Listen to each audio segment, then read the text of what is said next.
So hello everyone, কেমন আছো তোমরা সবাই? আশা করছি প্রত্যেকে ভালো আছো। আমরাও ভালো আছি। আর এই দেখো মেয়েদের পড়ার ঘরটা কি অবস্থা দেখো। তাই ভাবছি যে এই ঘরটা গুছিয়ে নেবো এখন।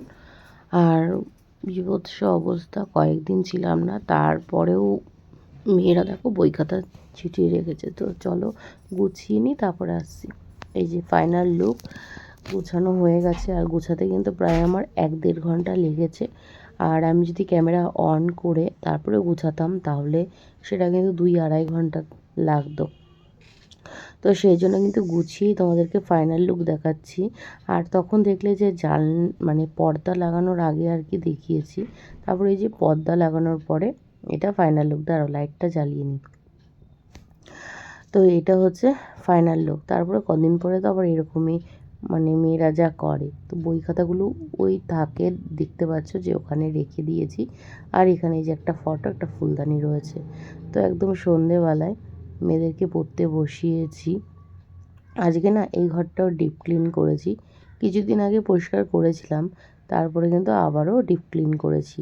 দেখতে পাচ্ছ যে চকচক করছে সব কিছু। আর ওই যে ফটোটা দেখতে পাচ্ছ, এটা না আমি আমার অ্যানিভার্সারিতে গিফট পেয়েছিলাম।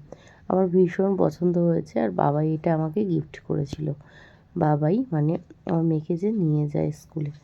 আর এই যে দুটো মানে পুতুল দেখতে পাচ্ছ, এটা না কৃষ্ণনগর জগদ্ধাত্রী ঠাকুর দেখতে গিয়ে আমি কিনেছিলাম। এই পুতুলগুলো না এখানে কোথাও পাওয়া যায় না কৃষ্ণনগর ছাড়া। আর এই যে একটা গণেশ বাবাজির যে ফুলদানি, তো এই ফুলদানিটাও কিন্তু আমি অ্যানিভার্সারিতে গিফটে পেয়েছি। ঘরবাড়ি পরিষ্কার করে না অনেকটা শান্তি লাগছে। তো ওই যে মায়ের বাড়ি থেকে এসেছিলাম, ব্যাগটা খোলা হয়নি। আর এই ব্যাগে কিন্তু ব্যবসার জন্য নাইটি রয়েছে, ঠিক আছে।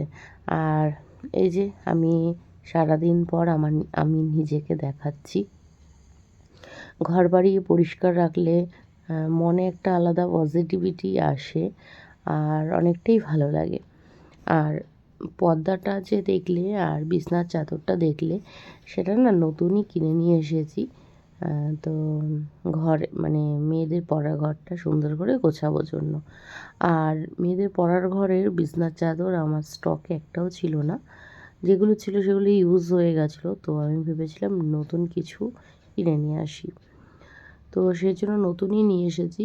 আর সব আর কি জানলার কভারগুলো সব কিছুই, কভার নয় সরি, জানলার পর্দাগুলো সমস্ত কিছু নামিয়েছি।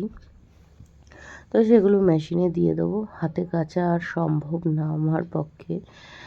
তো ভীষণ আর কি সময় তো লেগেছে, আর ভীষণ পরিশ্রমও হয়েছে।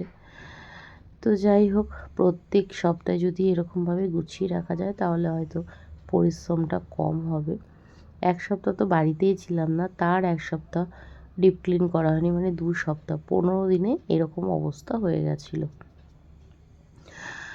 তো ঠিক আছে, চলো আজকের ভিডিওতে তেমন কিছু দেখাতে পারিনি, শুধু আফটার বিফোর এটাই দেখালাম।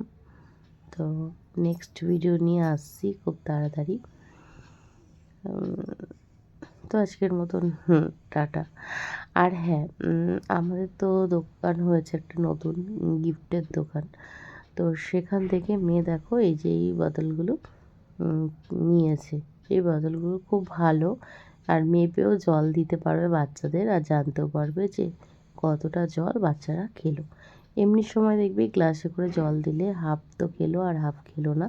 কিন্তু একটা ইন্টারেস্টিং কোনো জিনিসে খাবার বা জল দিলে ওদের কিন্তু মজাও লাগে, আর সেই জিনিসটা কিন্তু খাওয়া হয়ে যায়। আর এই যে বড় মেয়েকে পিঙ্ক কালার দিয়েছি, আর ছোটো মেয়েকে এই কালারটা, এটা কি কালার, হালকা গ্রিন। তো ওরা ওদের মতন পছন্দ করে নিচ্ছে। দেখো একটা স্টিকার দেখাচ্ছে, তো কার্টুনের স্টিকারও রয়েছে।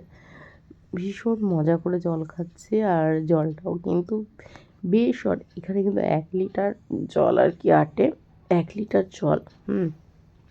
তো এমনি সময় বাচ্চাদেরকে 1 লিটার জল খাওয়ানো কিন্তু ভীষণ একটা চ্যালেঞ্জিং ব্যাপার হয়ে যায়। তবে ওরা যেটা ভালোবেসে খাচ্ছে সেটা হচ্ছে এই নিউ বোতল দেখে। তো ঠিক আছে, চলো আর বকবক করছি না।